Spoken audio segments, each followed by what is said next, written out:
Ողջույն գործարար ալիքին միացած մեր բոլոր լսողներին եւ դիտողներին, դուք միացրել եք 106 եւ 5 հաճախականությունը, թվային հարթակներում եւս կարող եք դիտել գործարար ալիքի լրատվական ռադիոյի բոլոր հաղորդաշարերը, իսկ այսօրվա թարմ ուղեղով իմ զրուցակիցն է Քաղաքացիական պայմանագիր խմբակցության պատգամավոր Լիլիթ Մինասյանը, բարև ձեզ։ Բարև ձեզ, շնորհակալ եմ հրավերի համար։ Ես էլ եմ շնորհակալ, երկար ժամանակ է անցել, չէինք կարողանում կազմակերպել այս զրույցը, ուրախ եմ, որ այո, կրկին ստացվել է, թեմաները շարունակում են մնալ ծանր, եւ շատերը բողոքում են վերջին շրջանում։ Այո, եւ կրկնվող իհարկե, բայց վերջին շրջանում հատկապես շարունակում են ձեզ մեղադրել, որ հանցագործությունների թիվն է երկրում մեծացել եւ ամեն ինչ այդ ուղղությամբ վատ է գնում, իրավապահ համակարգը լավ չի աշխատում, չեն կարողանում ոչ մի բան կառավարել, այդպես շարունակ։ Այս հարցերին ի պատասխան ինչ ունեք ասելու։ Մեղադրանք։ Այդքանն է։ Չէ։ Իսկ ի՞նչն է պատճառը, որ ասեմ, մի փոքր բացեմ, պետք է ուսումնասիրություն արվի մանավանդ զենքի գործադրման սպանությունների մասով, թե ինչ թվային տվյալներ ունենք տարեկան մակարդակով, ինչ աճ ունենք։ Այս տարվա նախորդ տարվա զեկույցում համեմատաբար նվազում ունեինք, բայց այս տարվա զեկույցը արդեն հաջորդ տարի ենք քննելու, հասկանանք իրապես ինչ խնդիրներ կան։ Իմ խնդիրը ոչ թե այն է, որ տեղեն ունենում այդ հանցագործությունները, այն է, որ իրավապահ համակարգը չի հասցնում կանխարգելիչ միջոցառումներ իրականացնել, որպեսզի տեղի չունենան այդ հանցագործությունները։ Եվ բնականաբար այս տարվա ընթացքում եւ գրեթե շաբաթների, այս վերջի շաբաթների ընթացքում մի քանի իրար վրա զենքի գործադրման սպանությունը շատ մտահոգիչ է եւ մեզ էլ են այդ հարցերը հուզում։ Ես ամեն հնարավոր առիթը բաց չեմ թողնի նաեւ հանրային կերպով ներքին գործերի նախարարությանը կամ այլ իրավապահ համակարգի ներկայացուցիչներին այդ հարցը ուղղել եւ հուսով եմ պատասխանը կգոհացնի նաեւ հանրությանը։ Ես հիշում եմ, որ պատերազմից անմիջապես հետո, պայմանական ավարտից անմիջապես հետո, երբ նման դեպքեր գրանցվում էին, ասում էին, որ դե հետ պատերազմական տրավմատիկ իրավիճակ է հանրությունը ապրում ու հիմնական պատճառները այդտեղ են թաքնված։ Հիմա, երբ արդեն 5 տարի անցել է, մի քիչ արդեն տարօրինակ է հնչում, էլի այդ տրավմաները շարունակվում են այդքան խորը մնալ։ Տրավմաները խորն են եւ ես կարծում եմ, ժողովուրդը չի վերապրել ոչ միայն պատերազմը չի վերապրել, նաև Լեռնային Ղարաբաղի բռնի տեղահանումը, Լեռնային Ղարաբաղի իսպառ կորուստը եւ չենք կարողացել այդ ամբողջությամբ մարսել, որտեվ հիմնականում աղմուկ է հանրային դաշտում եւ մարդիկ չեն խոսում իրենց իրական զգացողություններից, էմոցիաներից, այն ինչ որ իրանք ապրում են, նաև քաղաքական գործիչները հիմնականում փոխադարձ մեղադրանքներով փորձում են մեկը մյուսի վրա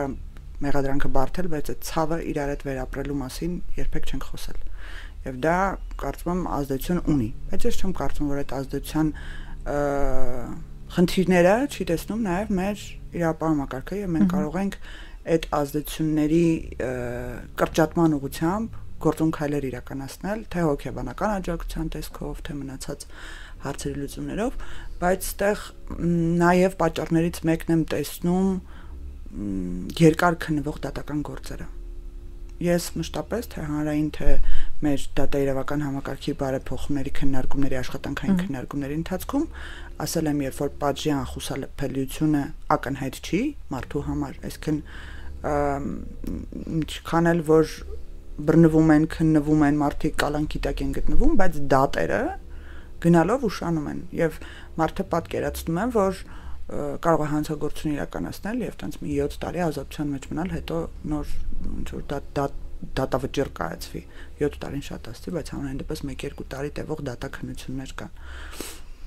Ուզում ասեմ, պետք է այդ համակարգը շղթայաբար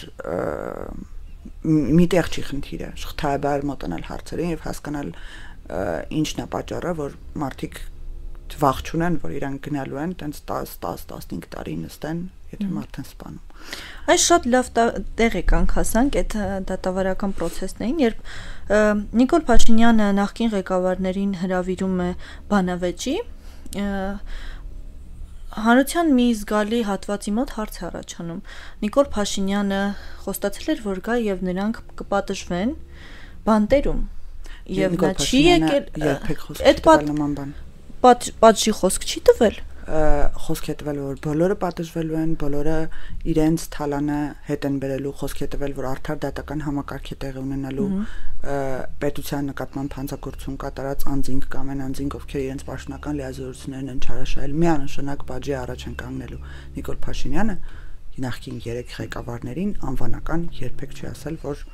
նստելու են, բայց այդտեղ հարցը դրա մասին չի։ Եկեք ձեր հարցը ձևակերպեմ։ Ժողովրդի մոտ ակնկալիքներ եղել են այդպիսին, այո, եղել են։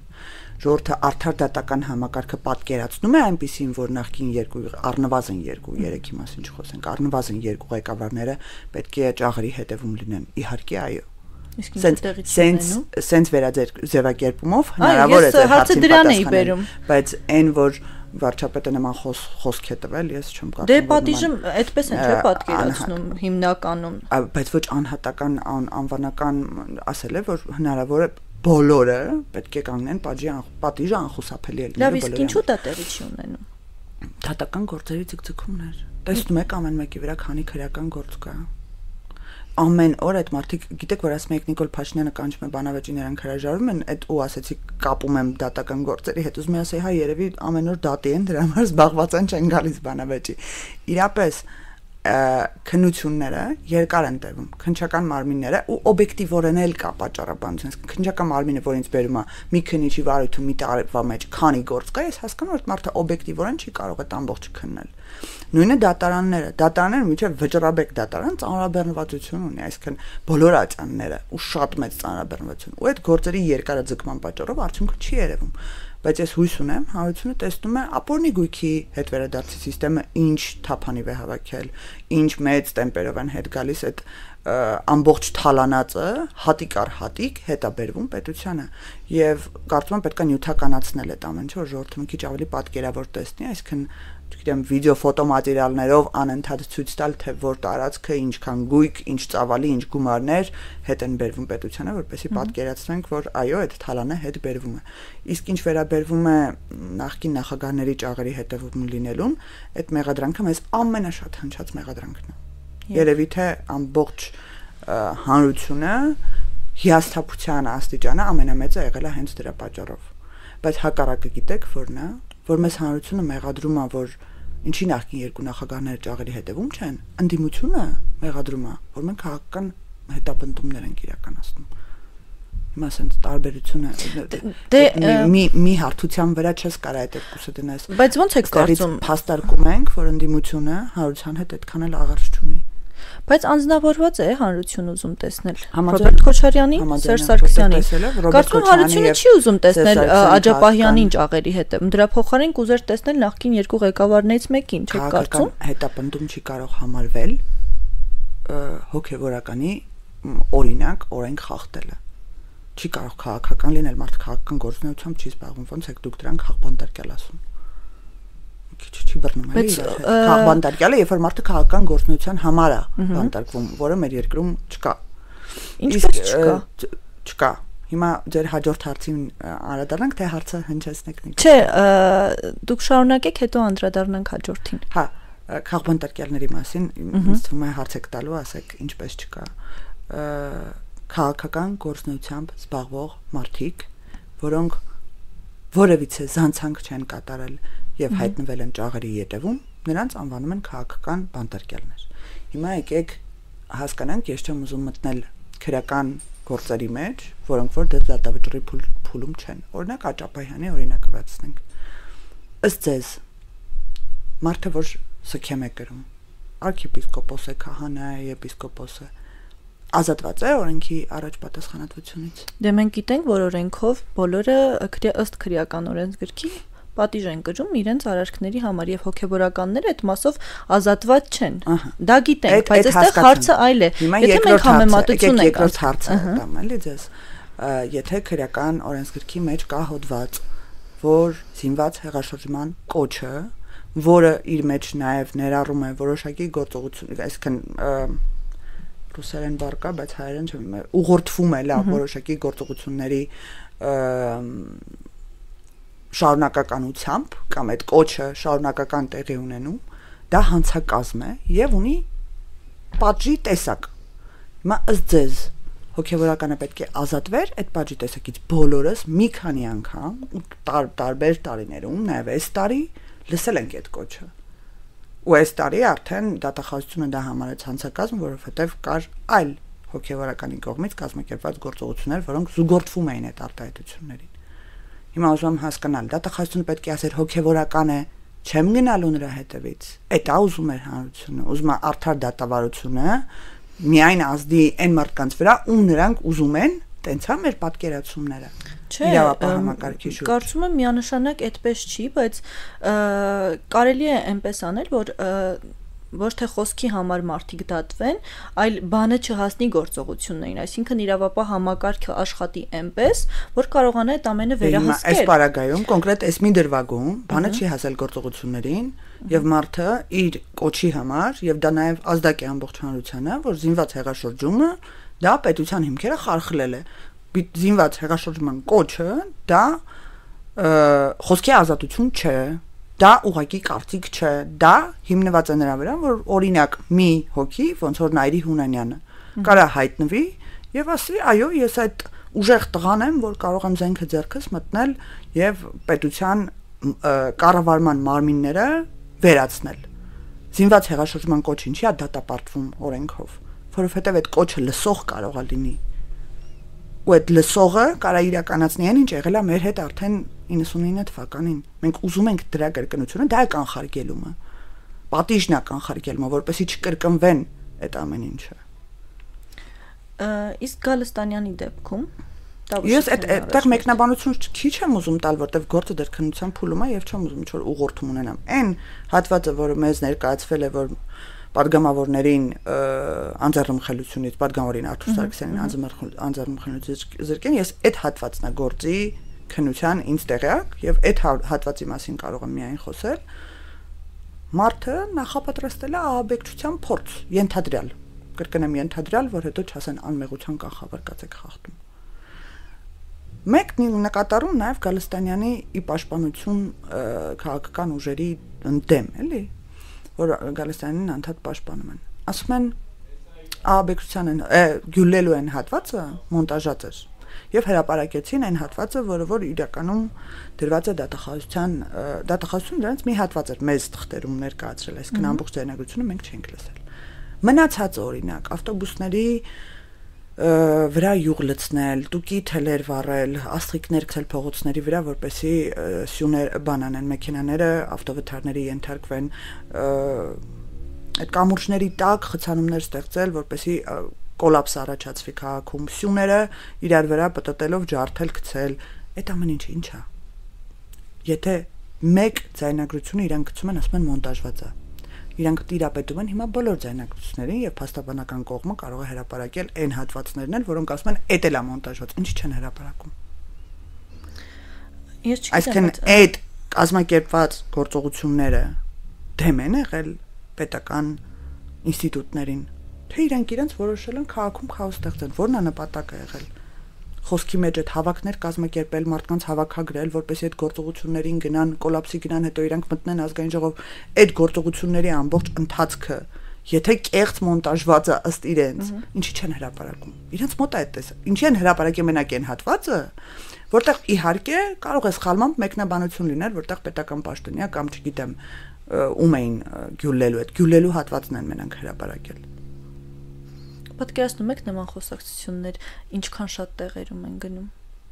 Եվ եթե դա կազմակերպված չի, նայեք, մեզ այդ թեզը որ բերում են, իմ մոտ sense սարսափ առաջացնում։ Լավ, ասենք մի զրուցարանում երկու տղա նստած իրար հետ խոսում են։ Ասում են արժի գնալ sense բան անել, չգիտեմ, այս սրան կներեք, գյուլեի ես բարի համար, այս սրան արժեր դանակով սպանել։ Բայց դու ամեն օր ինտենսիվ տարի շարունակ հանդիպումներ ես իրակացնում մարդկանց ես հավաքագրում, գծում ես այդ ամբողջ պլանը, այդ երկու տղան չեմ կարծում, որ ամեն օր մարդ հավաքեն։ Ու եթե հավաքում են, նրանք էլ պետք է դատապարտվեն։ Դուք նորից եմ ասում ժողովուրդ ջան, դուք ուզում եք մենք չկանխարգելենք այդ հանցագործությունները, տեղի ունենա դա։ Դուք հասկանում եք, որ վաղը ձեր երեխաները, մեր երեխաները կարող են լինել այդ նույն փողոցներում, որտեղ որ այդ քաոսը ստեղծվի, դուք հասկանում եք, պետությունը ինչ ցնցումների կարող է ենթարկվել։ Մենք ուզում ենք նորից գլխատվենք, նորից ունենանք 20-ամյա ողբ, որ մեր պետության մի ամբողջ ղեկավար կազմ գլխատվեց։ Մենք ինչ ենք ուզում։ Մենք պետք է կողնորոշվենք որպես ժողովուրդ ինչ ենք ուզում։ Ինձ համար էլ է տհաճ, դժվար եկեղեցականների կողմից հանցագործություններին հետևելը իմ ուղեղի ու հոգու հետ անհամահունչ այս ամեն ինչը։ Բայց եթե մարդը հանցագործություն է կատարել, ինձ համար էական չի ինքով է։ Լինեմ ես, դուք, թե arczepiskopos, օրենքի առաջ պետք է հավասար լինենք։ Իսկ Սամվել Կարապետյանի դեպքում Ինչ Սամվել Կարապետյանը։ Կրկին խոսքի համար է նա դատապարտված այսօր։ Էլի իրավական գործընթացներ են, ես տեղ չեմ կարող, ես իրավաբան չեմ, ես կարող եմ այն գիտելիք ունենալ իրավաբան։ Չէ, ես դեռ գնահատականն եմ ուզում սուտ իմանալ։ Ես չեմ կարծում, որ խոսքի համար կարող են խոսքը, եթե իրատակ հանցակազմ չի ընդհանրում, ես չեմ կարող որ չեմ կարծում, որ խոսքի համար մարդուն դատապարտեն։ Դե փաստացի դա տեղի ունի, չէ՞։ Մի կարևոր դրվագել եմ ուզում հիշեցնել, էլի մեր հանրությանը 20 թվականից հետո, երբ ամբողջ հանրությունը լի էր ատելությամբ որոշակի շրջանակների նկատմամբ, այդ խոսքի ազատությունը բոլորի աչքի գրողն էր։ Ասում էին դա դες թուլությունն է, ոնց կարող են երկրի ղեկավարին սենց մեկնաբանություն տան, սենց հայոյեն, սենց վատ բառեր ասեն, ոնց կարող են խոսքի ազատությունն է դա ձեր համար, թե ժողովրդավարության թուլություն, թե ամենաթողություն, ոնց եք թույլ տալիս։ Հիմա մենք պատտվել ենք հակառակ կողմը։ Հիմա այնքան է խոսքի ազատությունը աճել, լոճվել մարդկանց համար, որ կարող են մատ թափտալ պետության վրա։ Մատ թափտալ պետության վրա։ Ու ես հույս ունեմ, որ այդ մատ թափտալը այդքան դուխով լինելը կամ տենց թասիբով տղա լինելը կարող են նաև իրենց բնակության վայրում անել։ Ոչ թե միայն Հայաստանի Հանրապետությունում։ Հայաստանի Հանրապետությունը պետություն է, ունի իր ապա համակարգ, ունի իր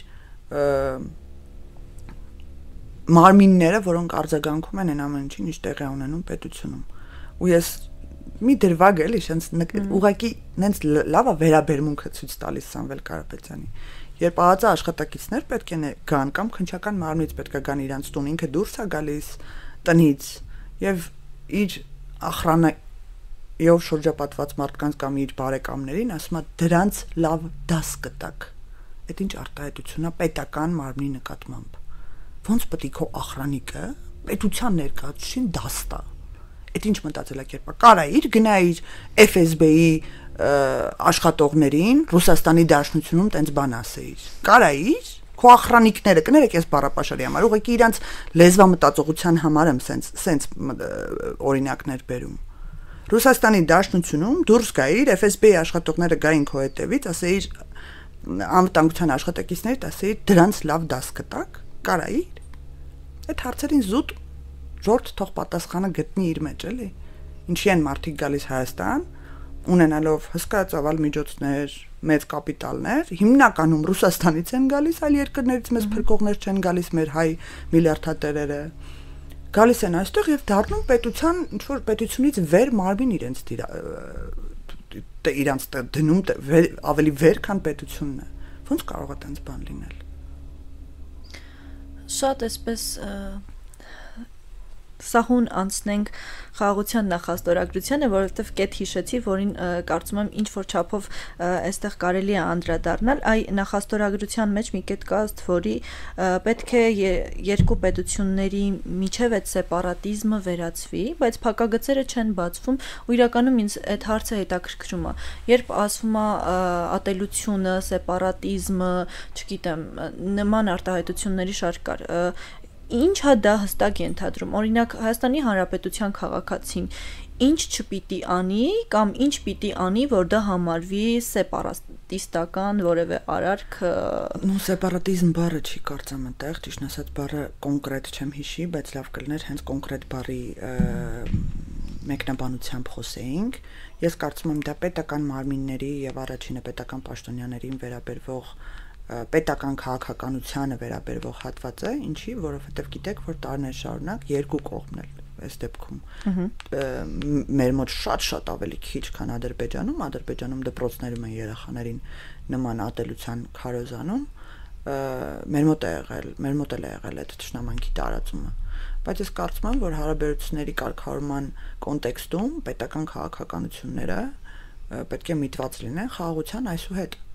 Նկարագրությունը ձեր ասացի պետական քաղաքականությունների խաղաղությանը միտված լինելն է, որ այսուհետ մենք մեր խոսույթում չենք փորձելու միմյանց հանդեպ ճշնամանքը քարապատկել, երապատկել։ Բայց ոնց է ստացվում, որ հենց այդ նախաստորագրությունից հետո ադրբեջանական կողմը շարունակում է այդ նույն տրամաբանությամբ։ Մենք շարունակում ենք ասել, որ մենք խաղաղության մասին ենք մտածում, հոգ ենք տանում այդ խաղաղության մասին, ամեն ինչ անում ենք, որ տարածաշրջանի երկրներին լավ լինի, մենակ մեզ լավ չլինի, բայց Ադրբեջանը փակում է իր աչքերը ու ասում է, այն ինչ իրան դուր է գալի ու իր հանրությանը կարծում եմ դուր է գալիս։ Որտեղ իր հանրությունը շատ ավելի կոնսոլիդացված է այդ ճշնամանքի շուրջ, ճշնամանքի միջոցով իշխանության շուրջ ավելի շուտ, քան մեր հանրությունը։ Եվ դա քաղաքական հստակ տեխնոլոգիա է, էլի, ոնց կարողանաս արտաքին ճշնամի գտնես եւ քո իշխանությունը ավելի ամրապնդես դրանով, ժողովուրդը միշտ կոնսոլիդանում է պետակ ներսի իշխանության շուրջ այդ ժամանակ։ Բայց այստեղ ոչ թե մեկնաբանությունը կտամ ձեր հարցի կոնտեքստում, այլ մի քիչ ավելի լայն որ նայենք։ Մեր մտածողության մեջ մեր եւ Ադրբեջանի մշտական բանակցությունների արդյունքը կամ պարադիգմա եղել է հետեւյալը։ Մենք շատ կոպիտ մի քիչ հայկական բառերով ասեմ,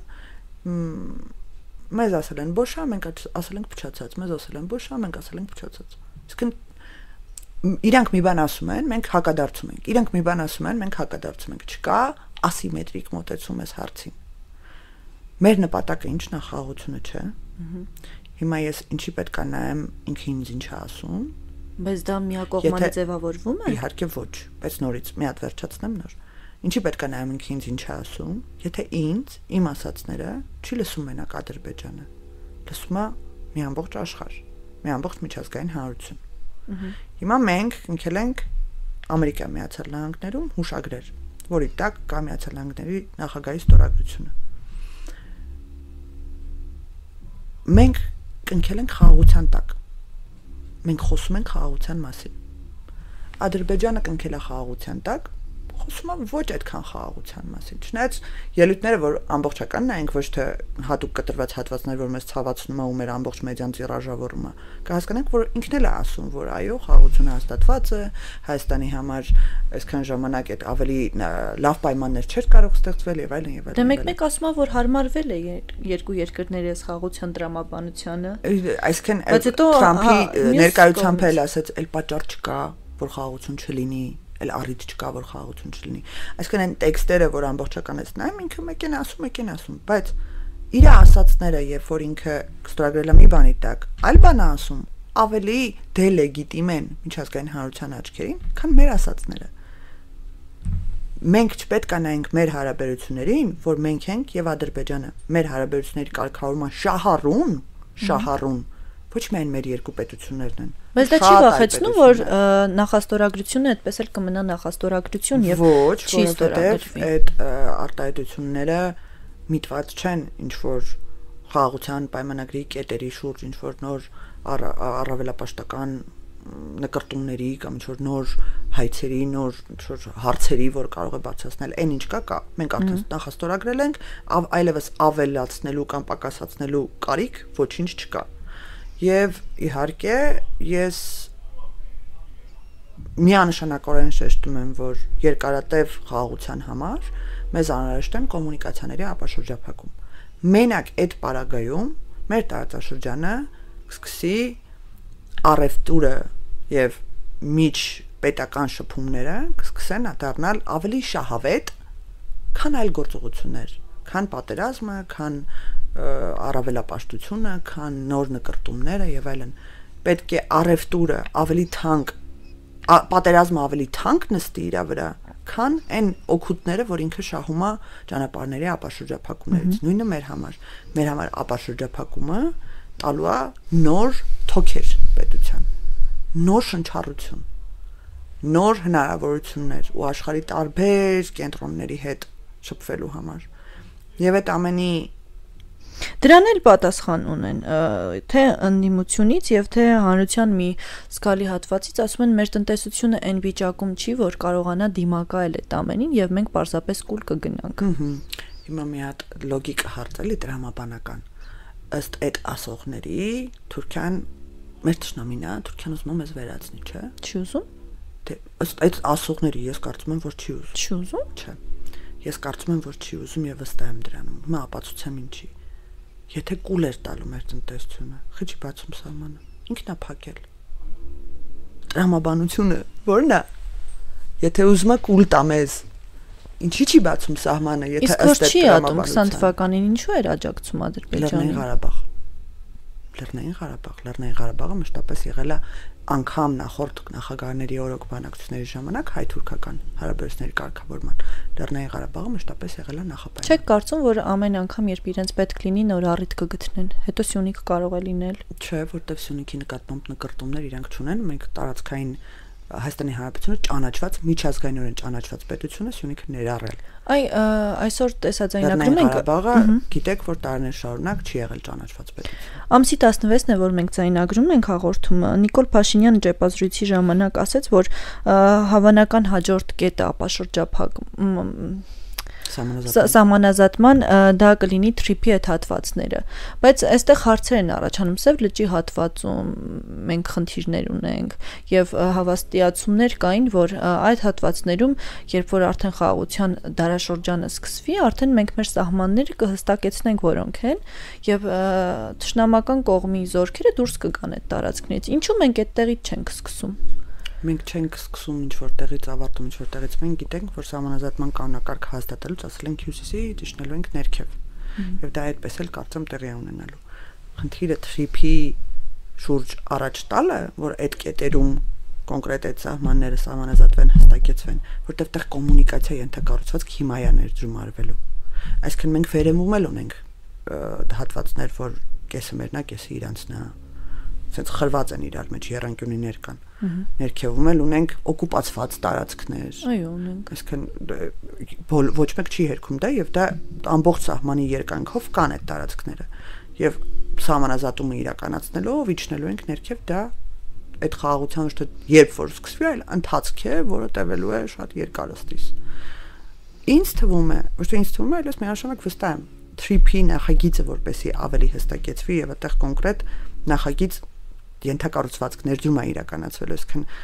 երկաթուղի պետք է գծվի։ Հիմա պետք է ասենք, չէ, այս կետից այս կետն ենք գծելու այդ երկաթուղին։ Այս հատվածը իմ սահմանն է, այս հատվածը քո սահմանն է, այստեղից այդտեղ գծելու ենք երկաթուղի։ Այդ նախագիծը իրականացնելու համար մեզ պետք է այդ հատվածում արագ սահմանազատել։ Իհարկե պետք է, բայց կարծում եք, եթե հայկական զորքեր լինեին ադրբեջանական որևէ տարածքում, կարծում եք Ադրբեջանը կգնար այդ քայլին, այսինքն առաջնահերթություն տալ նախ այդ հատվածների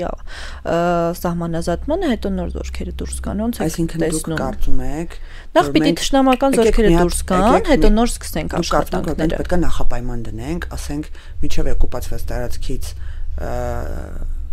ադրբեջանական զորքերը դուրս չգան, մենք թրիփի ենթակառուցվածքը չանենք։ Իսկ ինչու չդնենք նախապայման։ Մեր տարածքն է, չէ՞, բայց մեր տարածքն է, չէ՞, Տիկին Մինասյան։ Մեզ է օգուտ, որ այդ ենթակառուցվածքը։ Հա, բայց մեր տարածքում ինչքանով է արդարացված ու ճիշտ, որ թշնամական զորքեր լինեն, եթե արդարացված եւ ճիշտ չի, եւ մենք դա շարունակական լուծելու ենք սահմանազատման միջոցով։ Դա չի ենթադրում որևիցե այլ բան, այլ բանակցություն, այլ պրոյեկտ, այլ համագործակցություն։ Դա չի ենթադրում, որ մենք կյանքում մի օր կարող ասենք դե լավ թող մնան այդտեղ։ Հա, բայց ինչքան ժամանակ է տևելու դա։ Հիմա նորից Մոնիկա ջան, որն է պետությանը ավելի օգուտ։ Բացել ունենալ ներդրում ամերիկյան կապիտալ մեր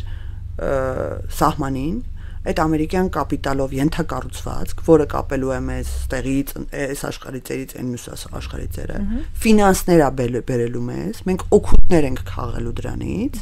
ու մենք ասենք, մենք ուրիշ բան չենք բանակցել, օրինակ, խաղաղության պայմանագրի թուղթ չենք ստորագրելու, չգիտեմ, սահմանազատումը կանգնելու ամիջև այնքան ժամանակ, սենց նախապայմաններն ենք, ասենք, միջև այդ տարածքից դուրս չգաք։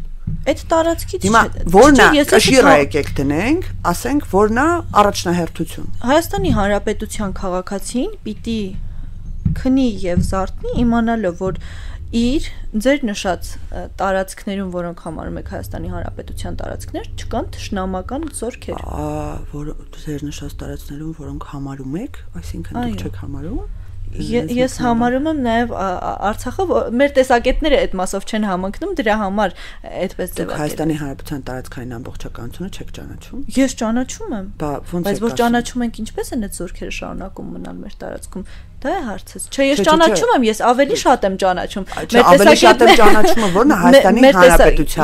Հայաստանի Հանրապետության։ Նորից եմ շեշտում, Մոնիկա ջան։ Տարածքային ամբողջականությունը ներառում է Լեռնային Ղարաբաղը ձեզ։ Ես համարում եմ, որ դա Հայաստանի